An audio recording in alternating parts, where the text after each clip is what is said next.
Look, it might very well be that belief in God is ridiculous, but I don't think that can be shown with silly examples like Russell's teapot or this guy right here. Stick around and I'll make my case. Then let me know in the comments whether you agree. Imagine a teapot floating through space. A teapot so small it can't be detected by our most powerful telescopes. It's a famous example from philosopher Bertrand Russell. And if you're familiar with the flying spaghetti monster, it's roughly a popular internet version of the same idea. And what exactly is the idea? Well, we can't prove there's no teapot out there. Outer space is too big and the teapot too small. But that doesn't mean there is a teapot out there. That's a confusion about how evidence works. And if you are asking me to believe there's a flying spaghetti monster, well, it's up to you to give persuasive reasons. Not my job to prove you wrong. That's just how argumentation works. Now, all this is good stuff, the sort of thing you might learn in a basic critical thinking course. But these elementary points about evidence and argument are not what make Russell's teapot famous, or made the flying spaghetti monster ubiquitous online. The reason they're popular is because they've been used as arguments against belief in God. The idea seems to be that belief in God is like believing in Russell's teapot. In other words, kinda ridiculous. The argument often seems to go something like this. There is no evidence God exists, so you should think the probability of God is laughably low. Now, I don't want to challenge this premise. It could be challenged, but that would take us in a whole different direction. My question is this. Even if it's true there's no evidence for God, how exactly would that show that God's probability is laughably low? This is where the analogies usually come into play. For example, there is no reason to think Russell's teapot exists, so you should think the probability of Russell's teapot is laughably low. Now, you should think the probability of Russell's teapot is laughably low, but here's the crucial mistake. It's not exactly the lack of evidence that should make you think the teapot is unlikely. That's a confusion about how probability works. For example, let's say a minute ago I spun a coin on a table. Question: what do you think the odds are that it came up heads? Now, there's a lot of evidence that could help you with this. For instance, if I told you it came up heads, or if you saw it land heads with your own eyes. In that case, you should think the probability is very high indeed. But what if you had no evidence, zero reason to think the coin landed heads? Would you think, there is no reason to think the coin came up heads, so I should think the probability of heads is laughably low? Of course not. You should think the odds are 50-50. Okay, now change the example. Let's say you're dealt a single card from a full standard deck. You have not looked at your card yet, so you have zero evidence that it's a red king. Think about it. Would you say the odds of having a red king are about as low as a teapot floating through space? Or would you say the odds are closer to that of a coin coming up heads? Well, in fact, the probability of a red king is 3.8%.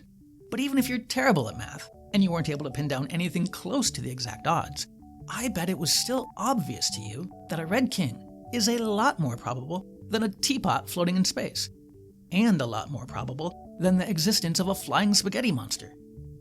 Here's something else I bet was obvious to you. Getting a red king is a lot less probable than a coin coming up heads. Do you see the point?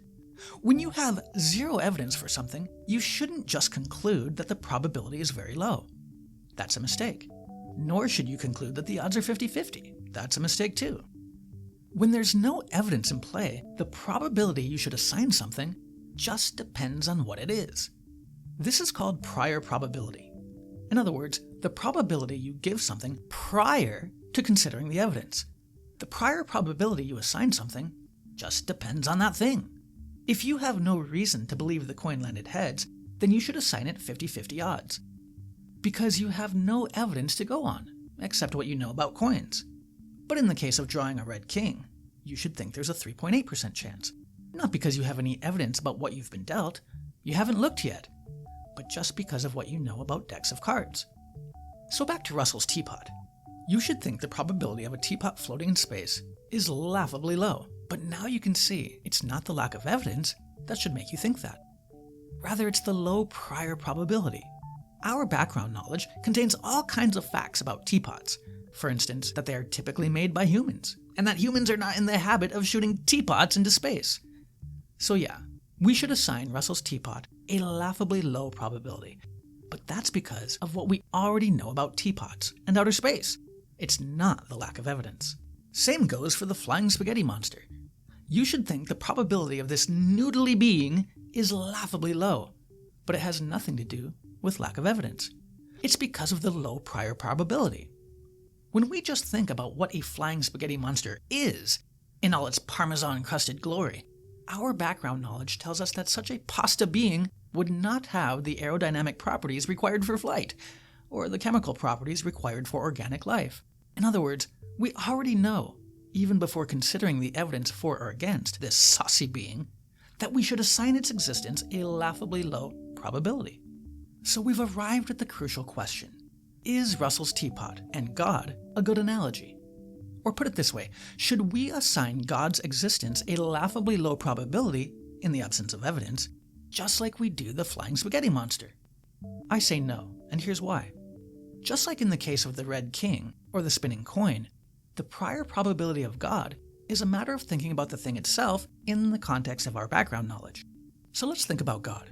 God is said to be a non-physical, personal being of great power and goodness. Is there anything in our background knowledge to make us think the chances of such a being would be laughably low? Well, no. Not in any obvious, straightforward way, at least. Notice the difference. When it comes to Russell's teapot and the flying spaghetti monster, it's easy to see why we should start with a laughably low probability. But it's not easy to see why we should do the same with God. At least the people who put forward this kind of argument never make clear why we should assign God a laughably low probability. It always just kind of seems to be assumed, based on the lack of evidence. You might be thinking, oh, come on now. Science has given us all kinds of background knowledge that implies a laughably low probability for God. But science is the study of physical reality, and believers in God never said God is a physical thing in space and time. On the contrary, the claim has always been that God is uniquely unique, a non-physical thing, or maybe not a thing at all, and not bound by space and time. So it's hard to see how our scientific background knowledge, on its own, should make us assign a laughably low probability to God, even before weighing up the evidence for and against. Or maybe you're thinking, whoa, if there's one thing about my background knowledge I'm sure of, it's that pain exists, suffering exists, and that makes the existence of God highly unlikely. Look, you'll get no complaint from me here. The argument from evil is a powerful argument. But notice, it's an argument. In other words, pointless evil seems to be evidence against God. If we're going to explore the evidence for and against God, then let's go.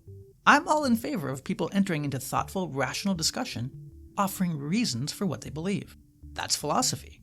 And I never said the argument from evil is a lousy argument. I'm saying Russell's teapot is a lousy argument. And so is the flying spaghetti monster. Why? Because they are burden of proof arguments. They attempt to show that even before we get down to the hard philosophical work of weighing the evidence, you should think God's probability is laughably low. Supposedly because the odds of Russell's teapot and the flying spaghetti monster are laughably low. And I guess by analogy, we're supposed to assume that God is the same. But what I've tried to show here is, it's a bad analogy. It rests on a confusion about prior probability. So here's my advice, for what it's worth. If you are critical of belief in God, don't make shifty arguments about burden of proof. Instead, just get down to the business of making your rational case against God. There's plenty to work with. And if you're a theist, don't underestimate the problem of evil. It's a hell of a problem that every believer in God should take seriously. Unlike floating teapots and flying spaghetti monsters. So that's it, everybody. Hope you enjoyed this one. Let me know in the comments whether you think my criticisms were fair. Somebody asked me on a review of this video, so Timothy, you never came out and said what you think God's prior probability should be. I would say that either it's inscrutable, or that we should start with a prior probability of 50-50 odds. I think that's what I would say, but what would you say? Again, let me know in the comments, and thanks for viewing.